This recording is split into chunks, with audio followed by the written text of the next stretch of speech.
जय श्री कृष्णा। आप सभी को मार्गशीर्ष मास शुक्ल पक्ष एकादशी की ढेरों शुभकामनाएं। प्रिय दर्शकों, आज के इस वीडियो में हम बात करेंगे मार्गशीर्ष मास के शुक्ल पक्ष की जो एकादशी है उसका क्या नाम है, किस दिन व्रत किया जाना चाहिए, दशमी वेधा किस दिन है, द्वादशी युक्ता किस दिन है, कौन सा व्रत उत्तम रहेगा, पूजा के लिए विधि क्या रहेगी, कैसे पूजा करनी चाहिए। इस दिन भद्रा भी है। जी हां, इस दिन भद्रा है, सुबह से ही भद्रा है, सायंकाल तक। तो आपको पूजा क्या सावधानी बरतनी है, किस समय पूजा करनी है, किस समय पूजा नहीं करनी है, भद्रा किस समय प्रभावी है, क्या प्रभाव है भद्रा का। क्योंकि आप में से बहुत सारे दर्शक परेशान हैं, बहुत से कुछ वीडियो आपने देखे होंगे यूट्यूब पर जो कह रहे हैं कि सावधान भद्रा है, ये अशुभ हो जाएगा, वो अशुभ हो जाएगा। तो उसमें कितनी सच्चाई है, क्या उससे बचने की आवश्यकता है, क्या करना चाहिए, इस एकादशी के व्रत के नियम क्या है, कैसे ये एकादशी का व्रत करना चाहिए, क्या इसमें खाना क्या इसमें नहीं खाना चाहिए, किन नियमों का पालन करते हुए इस व्रत को पूर्ण करना चाहिए, इस एकादशी का जो पारण है वो कब होगा। आइए जानकारी आरंभ करते हैं। आपसे निवेदन है कि वीडियो यदि थोड़ा सा भी लगे तो कृपया एक बार लाइक अवश्य कर दीजिएगा। परमात्मा वासुदेव की कृपा प्राप्त करने के लिए कमेंट बॉक्स में अवश्य लिखिएगा जय श्री हरि या ओम नमो भगवते वासुदेवाय। आप देख रहे हैं सनातन धर्म का संसार ज्योतिष संस्थान का प्रतिष्ठित यूट्यूब चैनल सनातन धर्म का संसार धार्मिक। हम यहाँ पर सभी व्रत और त्योहारों के सही शास्त्रीय जानकारी प्रदान करते हैं। ज्योतिष शास्त्र और पंचांग के आधार पर आपको बताते हैं कौन सी तिथि कब है, व्रत आदि कब करना है, क्या विधि है, क्या नियम है और क्या गलती नहीं करनी है। यदि सभी व्रत और त्योहारों की सही शास्त्रीय जानकारी पाते रहना चाहते हैं तो कृपया चैनल को सब्सक्राइब कीजिए और बेल आइकॉन को प्रेस कीजिए। जब आप सब्सक्राइब का बटन दबाएंगे तो वहां एक घंटी का निशान बना हुआ आएगा, उसको अवश्य दबाइएगा, तभी आपको हमारी सारी वीडियो प्राप्त होंगे, अन्यथा आपसे जानकारी छूट जाएगी। आइए प्रिय दर्शकों, जानकारी आरंभ करते हैं और बात करते हैं आने वाली एकादशी की। प्रिय दर्शकों, मार्गशीर्ष मास के शुक्ल पक्ष की एकादशी, इसको मोक्षदा एकादशी कहते हैं। यह मनुष्य का कल्याण करने के लिए, मनुष्य के सभी पापों का हरण करने के लिए, यह मनुष्य को मोक्ष दिलाने के लिए कही गई है। शास्त्र कहते हैं कि जो कोई मनुष्य इस एकादशी का व्रत करते हैं उनको भगवान श्री हरि विष्णु के आशीर्वाद से मोक्ष की प्राप्ति होती है। ये एक एकादशी बड़े बड़े पापों का नाश करने में समर्थ है। इस एकादशी का व्रत करने से, पूजन करने से मनुष्य के ब्रह्म जैसे पाप भी नाश को प्राप्त हो जाते हैं। इसीलिए इस एकादशी का व्रत सभी मनुष्यों को करना चाहिए। यहां प्रश्न ये आता है, पंडित जी हम तो एक ही करते हैं क्या, सभी एकादशी करना आवश्यक है क्या।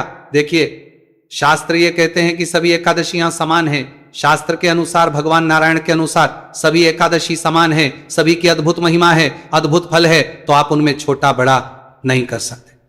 हाँ, आप सामर्थ्य के अनुसार आप कितना करेंगे, यही नहीं करेंगे, ये आप निर्णय कर सकते हैं। भगवान ये नहीं कहते कि सबकी सब करें, या भगवान ये भी नहीं कहते कि कोई भी ना करे। आपके शरीर की क्या क्षमता है, क्या सामर्थ्य है, उसके अनुसार आप निर्णय कीजिए। अगर आप 24 के 24 करने में सक्षम है तो 24 कीजिए, 12 करने में सक्षम है 12 कीजिए, 6 करने में सक्षम है 6 कीजिए, 4 करने में सक्षम है 4 कीजिए।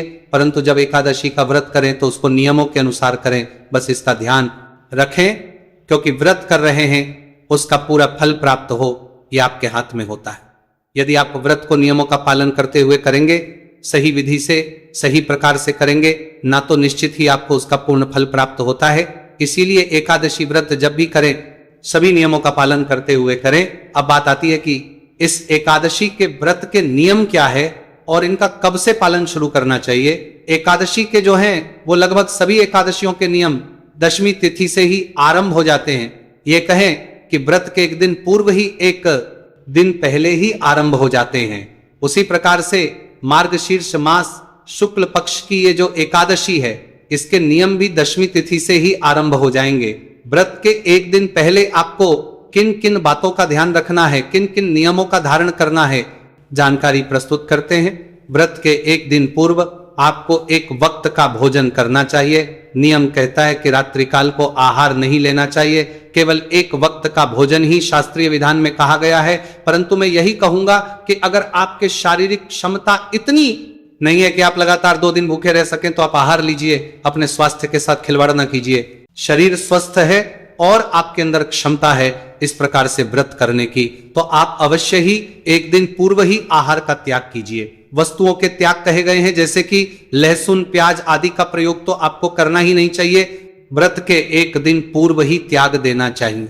ये तामसिक पदार्थ हैं। इसके अतिरिक्त जो लोग मांस मदिरा का सेवन करते हैं और एकादशी का व्रत भी करते हैं, तो उनको भी ये मांस मदिरा का सेवन एक दिन पूर्व ही बंद कर देना चाहिए, एक दिन पूर्व ही छोड़ देना चाहिए। ऐसा नहीं कि आज मांस मदिरा का सेवन करें और कल आप एकादशी का व्रत करें, यह उचित नहीं होता है। ये दशी के व्रत के एक दिन पूर्व आपको कांसे के पात्र का प्रयोग नहीं करना चाहिए। दशमी तिथि से ही के पात्र का प्रयोग वर्जित कहा गया है। एक धातु होती है, आप में से बहुत सारे जो दर्शक है पूछते हैं पंडित जी क्या है, तो एक धातु होती है जिसके पात्र में भगवान को भी भोग लगाया जाता है, और प्राचीन समय में तो भोजन घर में भी किया जाता था, उसी में बनाया भी जाता था। कांसे के पात्र में तो जो कांसे का पात्र है उसका प्रयोग जो है एक दिन पूर्व ही छोड़ देना है, दशमी, एकादशी और द्वादशी को नहीं करना है। सब्जियों की बात तो हरी पत्तेदार सब्जियां नहीं खानी है, इसके साथ ही चने का साग नहीं खाना है, दालों में मसूर की दाल का प्रयोग वर्जित कहा गया है, मसूर की दाल को त्याज कहा गया है, उसका त्याग करना चाहिए। इसके अतिरिक्त चने के साग का त्याग कहा गया है, मूली और बैंगन का त्याग कहा गया है। एक दिन पूर्व ही शहद का प्रयोग भी वर्जित कहा गया है कि शहद का प्रयोग भी आपको नहीं करना चाहिए, क्योंकि शहद जो है वो एकादशी और द्वादशी इन 3 दिनों में वर्जित कहा गया है। कुछ एकादशियां ऐसी होती हैं जिन पर इसकी मनाही नहीं होती और कुछ द्वादशी पर भी नहीं होती, उसके विषय में हम आपको बताते भी है, जैसे कि कृष्णा पे आपने प्रयोग किया था। लेकिन अब जो मार्गशीर्ष शुक्ला है इस पर आपको शहद का प्रयोग नहीं करना है, चाहे पंचामृत ही क्यों ना बनाना हो उसमें भी शहद नहीं डालना है। इन सभी चीजों का त्याग करना है। एक दिन पूर्व ही आपको अपने बाल धो लेने हैं, सर धो लेना है, क्योंकि एकादशी के दिन बाल नहीं धोए जाते, सर नहीं धोया जाता है। दशी के एक दिन पूर्व ही आपको ब्रह्मचर्य धारण कर लेना है, क्योंकि एकादशी में ब्रह्मचर्य का बड़ा नियम कहा गया है। ब्रह्मचर्य का पालन करते हुए आपको यह व्रत करना होगा और ब्रह्मचर्य आपका पारण तक रहना चाहिए। इन नियमों का धारण कीजिए और व्रत के एक दिन पहले रात्रि काल में दंत धावन आदि करके सोइए, जिससे कि अन्न का कोई भी दाना मुंह में ना रहे। अगले दिन एकादशी व्रत वाले दिन आपको सूर्योदय से पहले अवश्य उठ जाना है। प्रयास यदि आप ब्रह्म मुहूर्त में उठा पाए तो उत्तम है, अन्यथा सूर्योदय से पहले अवश्य उठ जाए। उठने के बाद स्नान आदि कीजिए, स्नान आदि करके स्वच्छ वस्त्र धारण कीजिए। स्वच्छ वस्त्र धारण करके आज के एकादशी व्रत पूजन का आप संकल्प करते हुए पूजन करेंगे और तदोपरांत जो पितृ कर्म आज करना चाहिए उसको करेंगे। पूजन के लिए आपके पास क्या सामग्री होनी चाहिए वो सामग्री एक बार आप नोट कर लीजिए, इसको आप एकत्र करके रख लीजिएगा। पूजा के लिए के पास होनी चाहिए भगवान श्री हरि विष्णु के दामोदर स्वरूप की कोई प्रतिमा या तस्वीर। लड्डू गोपाल जी ले लीजिए, उत्तम है, या शालिग्राम जी है तो शालिग्राम जी ले लीजिए, क्योंकि इसमें एकादशी में स्नान का बड़ा महत्व है। तो स्नान के लिए दामोदर स्वरूप जो है वो लड्डू गोपाल का ही स्वरूप है, क्योंकि जब भगवान कृष्ण ने बाल रूप में मक्खन चोरी किया था उस समय उनका नाम दामोदर मां यशोदा ने रखा था। तो बाल स्वरूप जो आपके पास है लड्डू गोपाल, उनको लीजिए। जी को स्नान कराने का भी महत्व है इस एकादशी पर, तो उनको ले सकते हैं, या जो भी आपके पास भगवान श्री हरि विष्णु की कोई चित्र या तस्वीर है आप उसको लीजिए। उसको स्थापित करने के लिए चौकी लीजिए, चौकी पर बिछाने के लिए लाल या पीला वस्त्र हो। इसके अतिरिक्त रोली, मौली, पान, सुपारी, लौंग, इलायची, धूप, दीप, नैवेद्य, फूल, फूलों की माला, चित्र, जनेऊ, भगवान को अभिषेक कराने के लिए पंचामृत, पंचामृत बनाने के लिए कच्चा दूध, दही, घी, शक्कर और गंगाजल, शहद का प्रयोग नहीं करेंगे। ये सारी आपने एकत्र करके रख लेनी है। एक लोटा लीजिए तांबे का, उसको अच्छे से मांज लीजिए। पहले उसमें गंगाजल भरिए, फिर शुद्ध जल भरिए। अब आप इस सभी सामग्री का शुद्धिकरण करेंगे, स्थान का शुद्धिकरण करेंगे, फिर आप भगवान की स्थापना और संकल्प आदि करेंगे। तो ये सब सामग्री रख के उत्तर दिशा की ओर मुख करके बैठ जाइए। जो भी आपका पूजा स्थल है, जहां भी आप बैठ के पूजा करना चाहते हैं, जो आपके यहाँ पूजा करने के लिए उपयुक्त स्थान है, वहां पे फूल, माध्यम से लोटे में जो जल भरा है उस जल से छींटे दीजिए सभी सामग्री पर और उस स्थान पर जहां पर पूजन करना है इस प्रकार से जल के छींटे देके अपने स्थान को पवित्र किया है। आपने सामग्री को शुद्ध किया है। अब आप भगवान की चौकी लगाइए, चौकी को बिछाइए, उस पर वस्त्र बिछाइए, भगवान की प्रतिमा या तस्वीर जो भी आपके पास है उसको स्थापित कीजिए। उनके घी का दिया रखिए। घी का दिया है तो सीधे हाथ की ओर रखेंगे, तेल का दिया है तो उल्टे हाथ की ओर रखेंगे, धूप उसके विपरीत दिशा में रखेंगे। इस प्रकार से स्थापना कीजिए। स्थापना करके अपने सीधे हाथ पर जल लीजिए। लोटे में जो जल है ना, वैसे ही थोड़ा सा जल किसी दूसरे पात्र में, कोई छोटा लोटा है उसमें या किसी गिलास में, कटोरी में, जिसमें भी ले सकें, थोड़ा सा पानी और ले लीजिए। इससे आप जलाशमनी करेंगे, इससे यजमान का शुद्धिकरण होता है। तो अपने सीधे हाथ पर पात्र में से चम्मच से सीधे हाथ पर जल लीजिए। सीधे हाथ पर जल लेके हाथ धो लीजिएगा। सबसे पहले अब एक एक चम्मच जल लेंगे और आचमनी करेंगे। ओम माधवाय नमः, जल लीजिए, पी जाइए। ओम केशवाय नमः, जल लीजिए, पी जाइए। ओम नारायणाय नमः, जल लीजिए, पी जाइए। ओम नश्यकेशाय नमो नमः, हाथ धो लीजिए। हाथ धो के अपने आप को तिलक कीजिए, मौली बांधिए। अब आप पूजा के लिए तैयार हैं।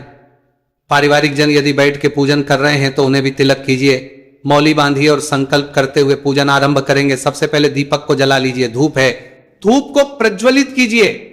धूप दीप जलाने के बाद व्रत पूजन संकल्प करेंगे। संकल्प आवश्यक प्रक्रिया है, यह जरूर करना चाहिए। संकल्प करने के लिए सीधे हाथ पर जल लीजिए। 1 रुपए का सिक्का दक्षिणा के रूप में कम से कम रखिए, अधिक जो भी रखना चाहें रख सकते हैं। पुष्प रख लीजिए। 3 बार ओम श्री विष्णु, ओम श्री विष्णु, ओम श्री विष्णु। अपना नाम, अपना गोत्र, जिस स्थान पर बैठकर संकल्प कर रहे हैं वहां का मकान नंबर, क्षेत्र का नाम, शहर का नाम, शुक्ल पक्षी, मोक्षदा, एकादशी, पुण्यतिथि, आयु, आरोग्यता प्राप्त, संपत्ति प्राप्त, अर्थ है भगवान मोक्षदा, एकादशी, व्रत पूजन, श्री विष्णु, और वह संकल्प के चरणों में अर्पित कर दीजिए। संकल्प करने के बाद अब आप भगवान का पूजन करेंगे।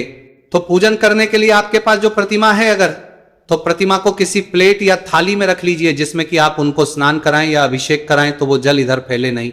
इस प्रकार से थाली में रखिए।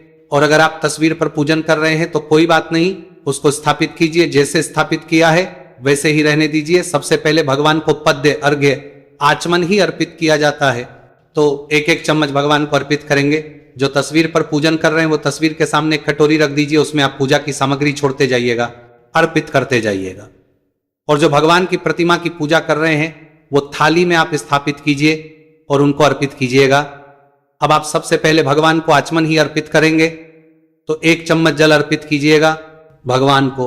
ओम नमः शिवाय नारायण नमः शिवाय नमो नमः एकादशी पूजन अंतर्गत श्री दामोदर निमित्त अर्थाय पद्यम समर्पण पद के रूप में जल अर्पित कीजिए। चम्मच में जल लीजिए और वो भगवान के चरणों पर अर्पित कीजिए। आप एक प्रकार से भगवान के पद प्रक्षालन कर रहे हैं। पद प्रक्षालन के लिए अच्छे से उनके पैर धुलाइए। अब आप भगवान को अर्घ्य देंगे। ओम नारायणाय नमः, शिवो धराय नमः, शिवासुदेवाय नमो नमः। समर्पण ही शंख में भर के भगवान को जल अर्घ्य दीजिए।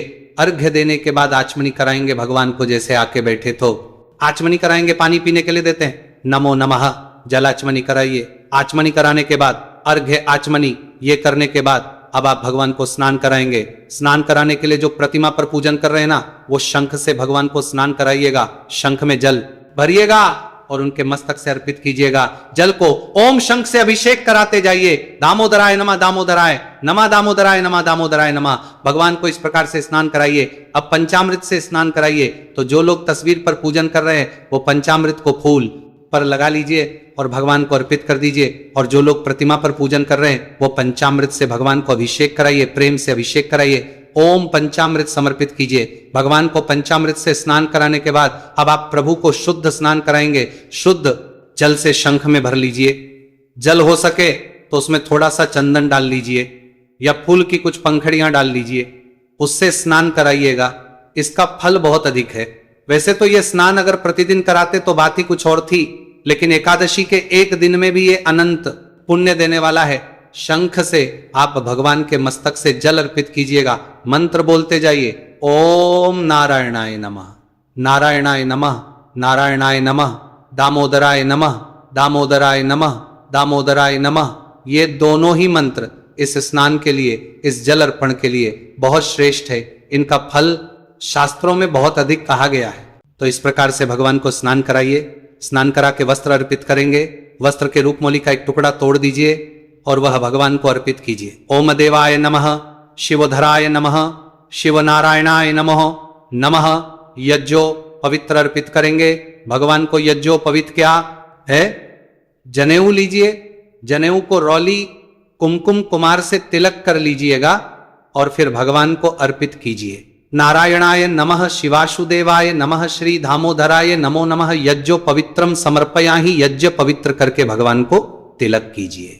तिलक लगाइए। ओम नमः नमः नमो, तिलक कीजिए। तिलक करके इत्र अर्पित करेंगे। इत्र को फूल पर लगा के अर्पित कीजिए। भगवान को फूल ले लीजिए, फूल पर इत्र लगाइए और अर्पित कीजिए। ओम नारायण इत्र समर्पित कीजिए भगवान को अर्पित करेंगे। ओम देवाय नमः, शिव नारायणाय नमः, शिवधराय नमो नमः। पुष्पम समर्पण, माला समर्पित कीजिए। भगवान को माला पहनाइए। माला पहना के धूप दिखाएंगे, दीप दिखाएंगे। ओम नारायणाय नमः, शिवसुदेवाय नमः, शिवधराय नमो नमः करेंगे। ओम नमः नारायणाय नमः, शिवधराय नमः, शिवधराय नमः, शिवधराय नमः, नारायणाय नमः, धराय नमः, नमो नमः। दीपम दर्शाया, धूप दीप दिखा के अर्पित वैद्य के रूप में आप भगवान को फल अर्पित कर सकते हैं, मिठाई अर्पित कर सकते हैं। कुछ ना हो तो मिश्री लीजिए। और जो ग्रामीण क्षेत्र में रहते हैं वहां बताशे बड़े आसानी से मिल जाते हैं, आप बताशे अर्पित कर दीजिए। ओम नारायणाय नमः, वासुदेवाय नमः, धराय नमो नमः। नए वैद्यम समर्पणम गुरुः जलाचमनी कराइए। एक चम्मच जल लीजिए, भगवान को अर्पित कीजिए। ओम नारायणाय नमः, दामोदराय नमः, वासुदेवाय नमो नमः। इस भगवान को जलाश्वी कराइए। तांबुल अर्पित करेंगे। तांबुल के लिए पान का पत्ता लीजिए, उस पे 2 लौंग, 2 इलायची और 1 सुपारी रखिए और वह अर्पित कीजिए भगवान को। तांबुल के स्थान पर आप मीठा पान भी अर्पित कर सकते हैं। यह अर्पित करने के लिए जो भी दक्षिणा आपके पास है वह दक्षिणा राशि भगवान को अर्पित कीजिए। दक्षिणा अर्पित करके हाथ जोड़ के नमस्कार कीजिए। और अब आप कथा श्रवण करेंगे। एकादशी की जो व्रत कथा है, मोक्षदा एकादशी की, उसे सुनिएगा। सुनने के लिए आप हमारे चैनल पर नए हैं तो चैनल को सब्सक्राइब कर लीजिएगा, क्योंकि जो सही कथा और महत्व में है वही आपको यहाँ पर सुनाए जाते हैं। कथा सुनेंगे, कथा के साथ विष्णु शास्त्र नाम अवश्य श्रवण करना चाहिए। विष्णु शास्त्र नाम की बहुत अधिक महिमा है। विष्णु शास्त्र नाम कीजिए और फिर भगवान की आरती कीजिए। ये दोनों ही वीडियो हमारे चैनल पर एकादशी के दिन आपको प्राप्त हो जाएंगे। एक ही वीडियो में हम कथा भी सुनाते हैं और विष्णु शास्त्र नाम का श्रवण भी कराते हैं और साथ में आरती भी होती है, तो उसका लाभ लीजिएगा। इसके बाद नियमों के अनुसार दिन को व्यतीत कीजिए। नियमों में प्रमुख रूप से ब्रह्मचर्य का पालन करना है। दिन में किसी के प्रति अपशब्दों का प्रयोग नहीं करना, किसी का अहित नहीं करना, किसी का बुरा नहीं करना, किसी पे अकारण क्रोध नहीं करना, किसी प्रकार का कलह घर में ना रखें। शांतचित होकर दिन को व्यतीत करें। भगवान के चरणों में मन को लगाते हुए दिन को व्यतीत कीजिए। सायंकाल को कीर्तन करना चाहिए। कीर्तन के लिए अगर आसपास कहीं मंदिर आदि में कीर्तन होता है तो आप अवश्य जाइए। अगर ना होता हो, ना जा सके, तो आपके लिए एक वीडियो हम अपलोड करते हैं, उसमें कुछ स्तोत्र होते हैं, उनका श्रवण कीजिए, उससे आपको इसका फल प्राप्त होगा। भगवान के नाम जप कीजिए, इससे आपको उसका फल प्राप्त होगा। घर पर बैठकर भी आप कीर्तन स्वयं कर सकते हैं। तो रात्रि काल को जागरण की महिमा है। जागरण कम से कम 1-2 बजे तक तो करें ही करें। जागरण के समय क्या करें? भगवान की भक्ति करें, या जो स्तोत्र हम अपलोड करते हैं वो वीडियो आपके इसीलिए होता है कि रात्रि जागरण में आप उसका श्रवण करें, तो उससे आपका जागरण अत्यंत कल्याणकारी होता है। तो उसका श्रवण कीजिएगा, उस वीडियो को देख लीजिएगा। उसको सुनते हुए 1-1.5 घंटे का वो वीडियो होता है, उसमें आपका रात्रि जागरण हो जाएगा। अगले दिन पारण के लिए सूर्योदय से पहले आपको उठना चाहिए। उठने के बाद स्नान आदि स्वच्छ वस्त्र धारण करके और फिर आपको पारण की पूजा करके व्रत का पालन करना चाहिए। इसकी संपूर्ण जानकारी विस्तार से मैं आपको पारण के वीडियो में बता दूंगा, तो उसको देख लीजिएगा। अब बात करते हैं भारत में एकादशी कब है, व्रत कब करना चाहिए। तो एकादशी तिथि भारत में आरंभ हो रही है 30 नवंबर को शाम को 4:30 पर और 1 दिसंबर को दोपहर को 2 20 मिनट पर यह समाप्त हो जाएगी। ऐसे में के अनुसार एकादशी 1 दिसंबर को रहेगी। 1 दिसंबर को ही आपको उदया तिथिमान युग का जो श्रेष्ठ व्रत होता है वो आपको एकादशी का करना चाहिए। मोक्षदा एकादशी व्रत 1 दिसंबर को पारण आप 2 दिसंबर को करेंगे। अब बात करते हैं शुभ मुहूर्त क्या रहेगा पूजा के लिए। तो सूर्योदय से पहला 1.5 घंटा बड़ा उत्तम मुहूर्त है। अमृत का चौघड़िया रहेगा, इसमें आप पूजा करें, बड़ा कल्याणकारी है। ये सभी देशों के लिए जहां जहां सूर्योदय जब हो रहा है उससे 1.5 घंटे के भीतर सनराइज से और घंटे तक का पहला चौघड़िया होता है, वो उत्तम है सोमवार को, उसमें आप पूजन करें, कल्याणकारी रहेगा। भारत की अगर हम बात करें उत्तर भारत की तो सुबह 7 बजे से और 8:30 बजे के बीच का समय उत्तम है, क्योंकि 7 बजे सूर्योदय आजकल हो रहा है। अब बात करते हैं भद्रा और भद्रा के प्रभाव की। हाँ जी, भद्रा जो है इस एकादशी पर रहेगी, अर्थात 1 दिसंबर को भद्रा रहेगी।